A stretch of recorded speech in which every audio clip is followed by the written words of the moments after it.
দাম দেওয়া হয়ে গেছে, ওষুধের প্যাকেটও হাতে। ঠিক তখন রিমি প্যাকেটটা দেখে থমকে গেল। সে বলল, একটু দাঁড়ান, ওষুধের নাম ঠিক কিন্তু শক্তি ঠিক নয়। দোকানদার বললেন, নাম তো একই আছে, সমস্যা কি? রিমি প্রেসক্রিপশন দেখিয়ে বলল, ডাক্তার লিখেছেন 500 mg, এখানে দেওয়া হয়েছে 250 mg। নাম এক হলেও কাজ এক হবে না। রিমির বাবা বললেন, আমি তো খেয়ালই করিনি। দোকানদার প্যাকেটটা নিয়ে আবার তাকালেন, তারপর বললেন, আরে সত্যি, ভুল প্যাকেট চলে গেছে, এখনই বদলে দিচ্ছি। পাশে দাঁড়ানো একজন বললেন, এত ছোট লেখা কে দেখে? রিমি শান্ত গলায় বলল, ওষুধের ক্ষেত্রে ছোট লেখাই বড় কথা। নাম, ডোজ, এক্সপায়ারি তিনটে মিলিয়ে দেখতে হয়। দোকানদার ঠিক ওষুধ দিলেন।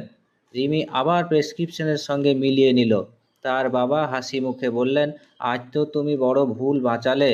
রিমি বলল, ভুল বড় ছিল না, কিন্তু না দেখলে সমস্যা বড় হয়ে যেত। এই হলো উপস্থিত বুদ্ধি, ছোট লক্ষণ দেখুন, বড় সমস্যা এড়ান। উপস্থিত বুদ্ধি, শান্ত মাথায় ঠিক জবাব।